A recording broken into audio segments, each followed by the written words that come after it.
Ravi colours இன்றைய trending பெண்களுக்கான exclusive கலெக்ஷனுடன் kurtis, palazzo pant, Patiala pant, துப்பட்டாக்கள், ஷேப்வேர்கள், நைட்டிகள், பிராண்டட் உள்ளாடைகளும் கிடைக்கும். ரவி கலர்ஸ், நேரு வீதி, ராஜா தியேட்டர் சிக்னல் அருகில், புதுச்சேரி. வணக்கம். முக்கிய செய்திகள். எதிர்வரும் சட்டமன்ற தேர்தலை குறிவைத்து செயல்படும் அரசியல் கட்சி தலைவர்கள். புதுச்சேரியில் சூடுபிடிக்கும் அரசியல் களம். வாக்காளர் பட்டியல் திருத்த பணியை 100% பூர்த்தி செய்ய வேண்டும். அதிகாரிகளுக்கு மாவட்ட ஆட்சியர் உத்தரவு.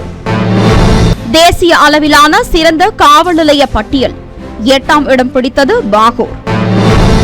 இயல்பு நிலைக்கு திரும்பிய கடல். 10 நாட்களுக்கு பிறகு மீன்பிடிக்க சென்றனர் மீனவர்கள்.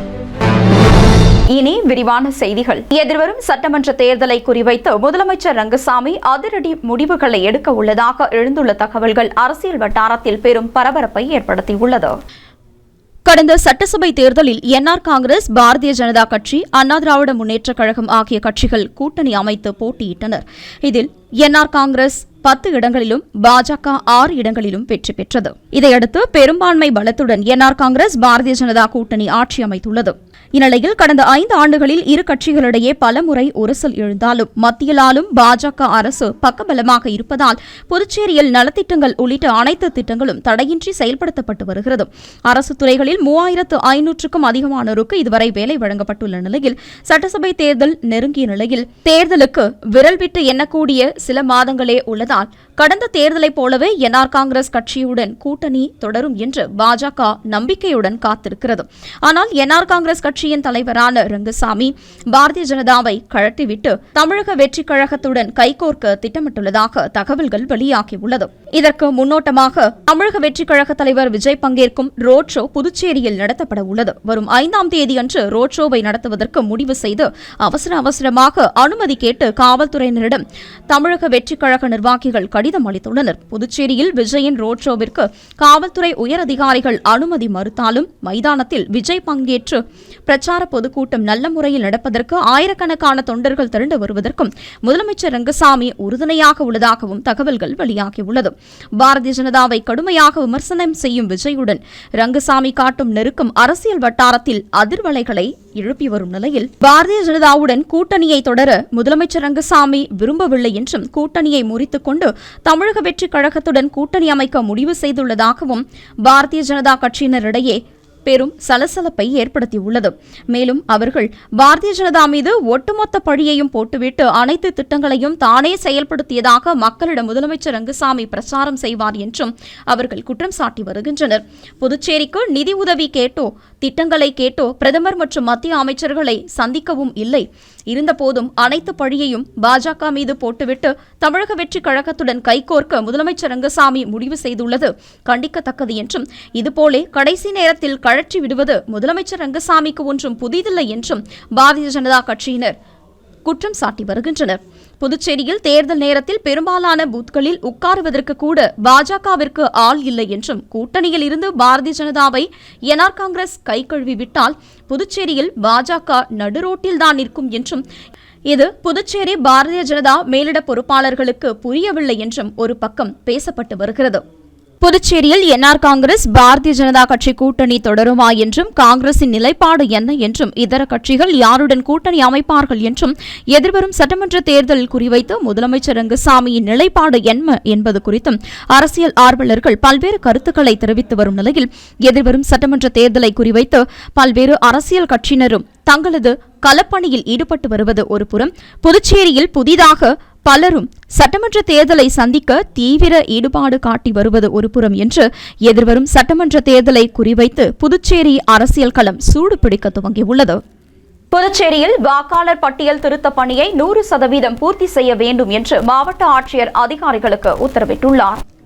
புதுச்சேரியில் வாக்காளர் பட்டியல் சிறப்பு தீவிர திருத்த பணிகள் தற்போது நடைபெற்று வரும் நிலையில் இதுகுறித்தான வாக்குச்சாவடி நிலைய அலுவலர்களுக்கான ஆலோசனைக் கூட்டம் மாவட்ட ஆட்சியர் அலுவலகத்தில் நடைபெற்றது. மாவட்ட ஆட்சியர் குலோத்துங்கன் தலைமை தாங்கிய கூட்டத்தில் வாக்குச்சாவடி நிலை அலுவலர்கள் தங்கள் பகுதிகளுக்கு மீண்டும் சென்று கள ஆய்வு செய்ய வேண்டும், அதில் யாராவது விடுபட்டுள்ளனரா என்று கண்டறிந்து திருத்தப் பணி சதவீதத்தை உயர்த்த நடவடிக்கை எடுக்க வேண்டும் என்று வலியுறுத்தியுள்ளார். மேலும் எந்த வாக்காளரையும் விட்டுவிடாமல் தங்களுக்கு அளிக்கப்பட்ட பணிகளை 100% பூர்த்தி செய்ய வேண்டும் என்றும், ஏற்கனவே சிறப்பாக செயல்பட்ட வாக்குச்சாவடி நிலை அலுவலர்களுக்கு பாராட்டுக்கள் என்று தெரிவித்தார். மேலும் அனைவரும் சிறப்பாக செயல்பட வேண்டும் என்று தெரிவித்த அவர் தொடர்ந்து வாக்காளர் பதிவு அதிகாரிகள், உதவி வாக்காளர் பதிவு அதிகாரிகளுடன் மாவட்ட ஆட்சியர் ஆலோசனை நடத்தினார். அப்போது வாக்குச்சாவடி நிலை அலுவலர்களின் பணிகளை துரிதப்படுத்த வேண்டும் என்று அறிவுறுத்தினார். இந்த கூட்டத்தில் துணை மாவட்ட ஆட்சியர் இஷிதா ரதி மற்றும் தேர்தல் துறை அதிகாரிகள் பலர் கலந்து கொண்டனர். தேசிய அளவிலான சிறந்த 10 காவல் நிலையங்கள் பட்டியலில் புதுச்சேரியின் பாகூர் காவல் நிலையம் 8ஆம் இடம் பிடித்து பெருமை சேர்த்துள்ளது. நமது இந்திய நாட்டில் சிறப்பாக செயல்பட்டு வரும் சிறந்த 10 காவல் நிலையங்களை ஒவ்வொரு ஆண்டும் மத்திய அரசு அறிவித்து வருகிறது. இந்த விருது குற்றங்களை கண்டறிதல், குற்றவாளிகளை விரைந்து கைது செய்தல், குற்றத்தடுப்பு நடவடிக்கைகளில் ஈடுபடுதல், சட்டம் ஒழுங்கு பாதுகாத்தல், விழிப்புணர்வு பிரச்சாரம், சமுதாய பணி, குற்றப்பதிவேடுகளை பராமரித்தல், புகார் அளிக்க வரும் பொதுமக்களை வரவேற்கும் முறை உள்ளிட்டவற்றை அடிப்படையாக கொண்டு வழங்கப்படுகிறது. இந்நிலையில் இந்த ஆண்டிற்கான சிறந்த 10 காவல் நிலையங்களுக்கான பட்டியல் வெளியிடப்பட்டுள்ளது. இதில் டெல்லி காசிப்பூர் காவல் நிலையம் முதலிடத்தை பிடித்துள்ள நிலையில் நமது புதுச்சேரி மாநிலத்தை சேர்ந்த பாகூர் காவல் நிலையம் 8வது இடத்தை பிடித்துள்ளது. தேசிய அளவில் இடம் பிடித்து புதுச்சேரி காவல்துறைக்கு பெருமை சேர்த்துள்ள பாகூர் காவல்துறை ஆய்வாளர் சஜித் மற்றும் காவல்துறையினருக்கு காவல்துறை தலைவர் அஜித்குமார் சிங்லா பாராட்டு தெரிவித்துள்ளார். இந்நிலையில் கடந்த 2018ஆம் ஆண்டு நெட்டப்பாக்கம் காவல் நிலையம் இந்திய அளவில் 4வது இடத்தை பிடித்திருந்தது குறிப்பிடத்தக்கது. வங்கக்கடலில் உருவான தித்வா புயல் வலுவிழந்த நிலையில் 10 நாட்களுக்கு பிறகு புதுச்சேரி மீனவர்கள் கடலுக்குள் மீன்பிடிக்க சென்றனர். வங்கக்கடலில் உருவான தித்வா புயல் காரணமாக கடந்த 21ஆம் தேதி முதல் கனகசெட்டிக்குளம் முதல் புதுக்குப்பம் வரை 18 கிராம மீனவர்கள் கடலுக்கு மீன்பிடிக்க செல்லவில்லை. கடல் சீற்றம் அதிகமாக இருந்ததன் காரணமாக அவர்கள் தங்களது படகுகளை தேங்காய்த்திட்டு துறைமுகத்திலும் கரையோரத்திலும் பாதுகாப்பாக நிறுத்தி வைத்திருந்தனர். மீனவர்கள் கடலுக்கு செல்லாததால் மீன்களின் விலை உயர்ந்த நிலையில் ஏரி, கண்மாய் மீன்கள் விற்பனைக்கு வரத் தொடங்கியது. இந்நிலையில் தித்வா புயலானது சென்னை அருகே நகர்ந்து வலுவிழந்ததன் அடுத்து புதுச்சேரியில் கடல் சீற்றம் தணிந்து இயல்பு நிலை ஏற்பட்டது. எனவே 10 நாட்களுக்கு பிறகு புதுச்சேரி விசைப்படகு மீனவர்கள் மீன்பிடிக்க செல்ல மீன்வளத்துறை அதிகாரிகள் அனுமதி வழங்கினர்.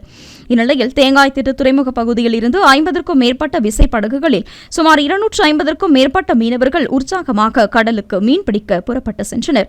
ஆழ்கடலில் தங்கியிருந்து அவர்கள் மீன்பிடித்துவிட்டு ஒரு வாரத்தில் கரை திரும்புவார்கள் என்றும் எதிர்பார்க்கப்படுகிறது. 10 நாட்களுக்கு பிறகு கடலுக்கு மீன்பிடிக்க மீனவர்கள் சென்றுள்ள நிலையில் மீன்களின் விலை கணிசமாக குறையும் என்றும் எதிர்பார்க்கப்படுகிறது.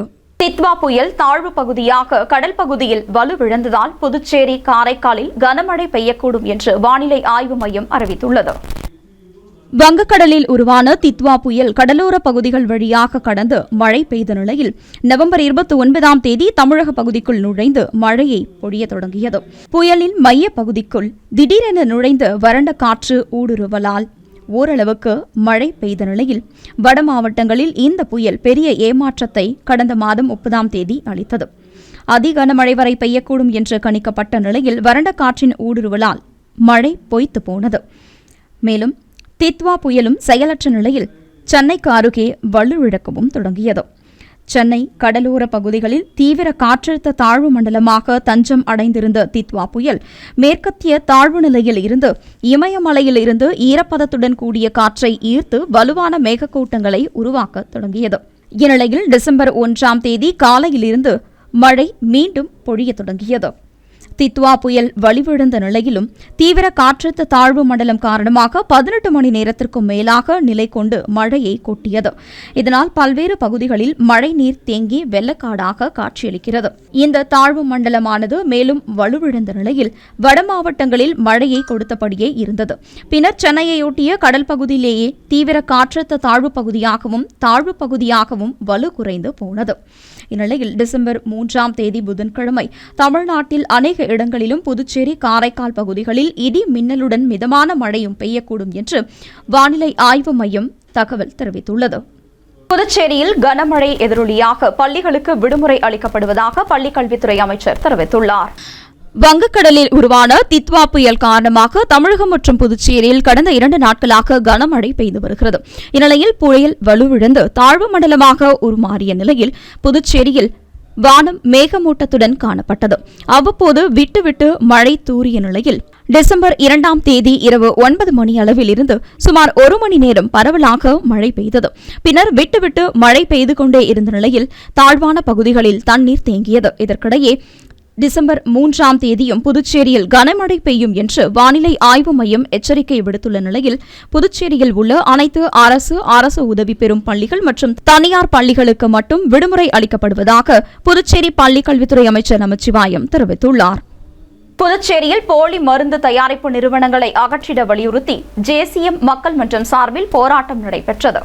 புதுச்சேரியில் போலி மருந்து தயாரிப்பு நிறுவனங்கள் மீது சிபிசிஐடி காவல்துறையினர் அதிரடி நடவடிக்கையில் ஈடுபட்டு நிறுவனர்களை கைது செய்து சிறையில் அடைத்தனர். மேலும் புதுச்சேரியில் பல்வேறு இடங்களில் போலி மருந்து தயாரிப்பு நிறுவனங்கள் இயங்கி வருவதாகவும் அதனையும் தடை செய்ய வேண்டும் என்றும் வலியுறுத்தி ஜேசிஎம் மக்கள் மன்றம் சார்பில் வில்லியனர் உள்ளிட்ட புதுச்சேரியின் பல்வேறு இடங்களில் போராட்டம் நடைபெற்றது. இந்த போராட்டத்தில் புதுச்சேரி மக்களை போலி மருந்து தயாரிப்பு நிறுவனங்களிடமிருந்து பாதுகாக்க வேண்டும் என்றும் மேலும் இதுபோன்ற நிறுவனங்களை கூண்டோடு அழித்து பொதுமக்களுக்கு முறையான மருந்துகளை வழங்கிட அரசு அதிரடி நடவடிக்கைகளை எடுத்து பொதுமக்களுக்கு பாதுகாப்பு வழங்கிட வேண்டும் என்று வலியுறுத்தியும் ஜேசிஎம் மக்கள் மன்ற நிர்வாகிகள் கோஷங்களை எழுப்பினர்.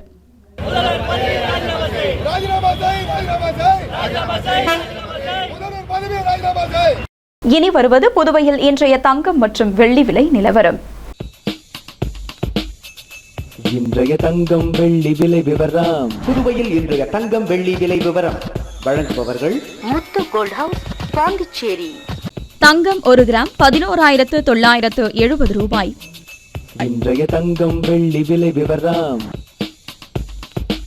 வெள்ளி 10 கிராம் 1980 ரூபாய். இத்துடன் ஏஎம்என் செய்திகள் நிறைவடைந்தன. வணக்கம். புதுச்சேரி உங்கள் ஏஎம்என் டிவி செய்திகளை யூடியூபில் உடனுக்குடன் காண ஏஎம்என் டிவி பாண்டிச்சேரி சேனலை சப்ஸ்கிரைப் செய்யுங்கள். பெல் பட்டனை மறக்காமல் கிளிக் செய்யுங்கள்.